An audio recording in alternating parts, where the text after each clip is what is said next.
Ronell Nolan, President, CEO, Health Agents for America, coming to you live this Monday. Do you ever let one comment or one situation just get you down? Sometimes you think you're just rocking and rolling and you're doing great things, and just one thing can kick you in the guts. We need to have tougher skin. We really do. I need to have tougher skin. A lot of things I want to share with you this week. This week's going to be a very busy week for me. But last week I told you that I was going to meet with the Louisiana Department of Fraud. It was an amazing meeting. A lot of great things came out of this meeting for those that are being affected in Louisiana by fraud.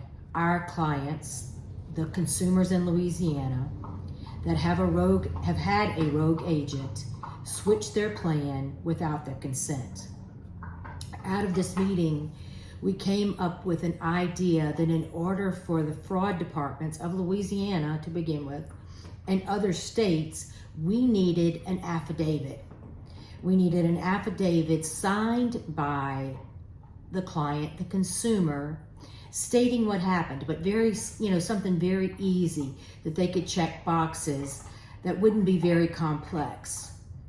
So I wanted to let you know that we are on the road to creating that. And then in discussing that affidavit, we also thought about the idea of dice law, working with Louisiana Department of Fraud in creating that affidavit, and then putting it on the DICERS website for agents and brokers to use. As you know, we are working on creating the cease and desist form also for you to use and to send to those rogue agents. I am flying to Baltimore on Thursday to first meet with CMS to come up with some ideas, to get a timeline, to just work towards addressing fraud and abuse. And then also spending time with DICERS Law on those different things about the lawsuit out of Florida, about, cease and desist form, affidavits forms, what we can give to you to fight fraud. So know that it's on the forefront of my mission to stop the fraud and abuse before next open enrollment, which will be here before you know it, but would like to stop it as soon as possible. But I think as we continue to report those fraudulent behavior using the HAFA reporting tool on the website, me visiting with the different state fraud departments, meeting with CMS, and meeting with Health Sherpa and all the folks that are involved, we are going to eradicate this bad behavior. I have no doubt. Some additional things I wanted to share with you is that Medicare announced a pilot program to offer hospice coverage through Medicare Advantage in 2021. However, in March, Medicare announced that they were ending this pilot program for end-of-life services 5 years before it was previously scheduled to end in 2030. And that's through Medicare Advantage. That's, I would say, some sad news. Anyone that's been affected or had a family member who's been in a hospice absolutely understands that just because you have Medicare Advantage, that shouldn't go away. But just wanted to report. Also, I've put in the Monday morning news, if you'll scroll down, that the marketplace is implementing updated login functionality for Classic DE and EDA, effective May 17th. So you know that while it's still easy to get into anybody's account, we are having to update these accounts, change our passwords. It's really getting more and more complex and complicated for us as agents and brokers, and not as consumers and clients. So make sure to pay attention to that. You want to update your information. You don't want to get locked out when you're trying to help consumers and you're trying to do the right thing. Also, group health plans must take action to comply with the changes to HIPAA privacy rules designated to protect reproductive health care privacy. This is also in the Monday Morning News. I encourage you to take a look. This just was released in the last week. So if you sell group policies, you need to know this information. Also, Wagner Law Firm has put out information that the DOL has revoked association health plan regulations. We know that, association plans do work. We at HAFA believe that everybody should be given the option to choose the plan that's best for them, and the government should not make those decisions for folks.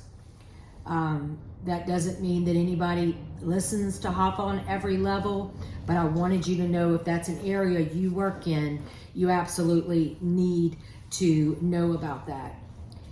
And then, as we fight for fraud and abuse, CMS has released a statement on the agent broker marketplace activity. This PSA is also in the Monday Morning News. And they say that they've received approximately 40,000 complaints. I know that doesn't include what I've sent, but they're saying approximately 39,000 were resolved. And I'll leave that there, and you can do with it what you wish. For those that did not or were not able to join the Education Thursday, you missed an amazing Education Thursday by Lisa Rehberg about life settlements. I have the webinar there, and I encourage you to please go and look at this. This is something we don't always talk about in the health insurance arena, but so very important. And as she was giving her presentation, I was reminded of a conversation I had with my father before he passed. He had been released as senior vice president of a company. They were sold. He was at that age when companies get rid of their elder employees, and he was struggling. He said, I have a life insurance policy. I'm really not sure I can continue to pay for it. And I'm like, Dad, you've been paying into this policy for so long. It was a term policy. Let's try to figure out a way to pay for it. If I would have known about life settlements, it might not have been the answer for him, but it would have been nice to have more knowledge. Knowledge is power. Would have been nice to have more knowledge to say, hey, Dad, this is an option. You could sell this life insurance policy, possibly use the money to pay other bills or do whatever, or buy a smaller policy or whatever he needed to do. So it resonated with me. It might resonate with you. There were a lot of myths about life settlements, about how big it has to be, whether it can't be term. I mean, it was fascinating. I hope that you find it fascinating. Our education team is going to be bringing more Education Thursdays to you. So we encourage you to to join us. We're going to have one on ethics coming very soon. Our wonderful education vice chair, Sandy Davis, has had to step down, and I want to thank her for her many years of serving in this capacity. However, she's a founding member. She's a founding member of HAFA and has been there forever. But then I'm very excited that Joanna from Top Flight has stepped up, and she will be serving as vice chair of education with Tracy McMillan from Texas. So excited about what our team is bringing to you, excited about all our new members. I encourage you to take a look and welcome our new members. And if you need anything, know that I'm here. I'm here to serve you. I will be in Baltimore, as I said, Thursday and Friday, but I will be I will have my computer with me. We'll have my computer with me, and I will be working. My mind was going forward on something I wanted to share with you. 2 very important things. Please keep Johnny Wallen in your thoughts and prayers. His grandfather passed away, and Johnny is just an amazing board member, an amazing friend of mine.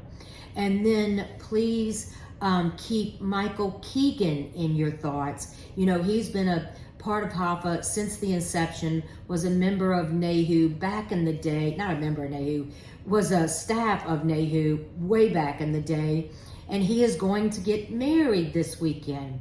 That's what I'll be doing also while up in Washington, D.C. So a shout out to Michael Keegan. We're so proud of you, so excited about your upcoming wedding. And you guys, I'm proud and honored to represent the HAFA Ninja Warriors. Until next Monday, have a great, great, great week.